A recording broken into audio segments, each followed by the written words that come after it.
Baby steps around here. Here's the problem. We're going to have wind tonight and tomorrow going into trick or treat, at least Saturday night. But as far as rain is concerned, see these couple of sprinkles? There are a couple of sprinkles. It's a narrow band. Look behind it. Not much going on. So the weekend looking mostly dry, but maybe you notice this for tonight. Our sunset was at 5:53. It's getting earlier and earlier, so it's before 6. Next time it's after 6 isn't until March 10th. It's another sign of fall going closer and closer to winter. Now, if we could do something about the temperatures, that sure would help.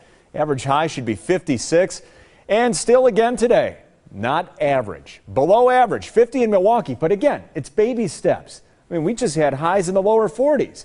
Now, I know you see these upper 60s out to the west. No, they're not getting here. That little batch of sprinkles is another cool front working its way through. Going to keep us around what we saw today for the weekend. Currently, still 49 in Milwaukee, 46 West Bend and Port Washington.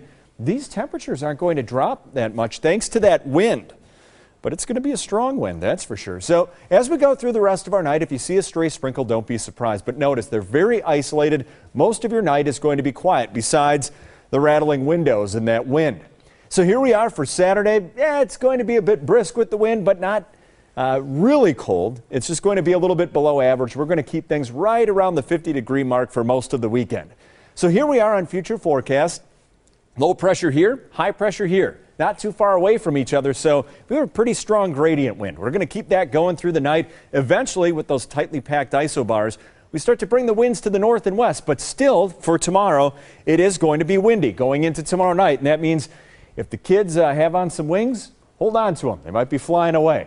And as we go through our Sunday, still looking dry, but we are going to have less wind. So tonight, unfortunately, the wind's still picking up. 41 degrees, the wind keeping us a bit milder, maybe a stray sprinkle out there. As far as tomorrow's concerned, temperatures kind of what we saw today, maybe a stray morning sprinkle. Otherwise, it's going to be another windy day. The wind holds on for tomorrow evening. Slowly, it starts to die down. Now, these are overnight temperatures for trick-or-treating. Should be in the lower 40s, but that's still a bit on the brisk side. And then as far as Sunday, 50 degrees, we're going to keep things dry. So you heard Courtney say it before, trick-or-treating, at least on Saturday night, going to be a bit on the brisk side. And then as far as going into the rest of the weekend and Sunday, 50 degrees. Looks like steadier rains Tuesday, Wednesday, and Thursday. So at least the rain's gone. And no that's snow. Good. Yeah, that's good. No snow for the trick-or-treaters.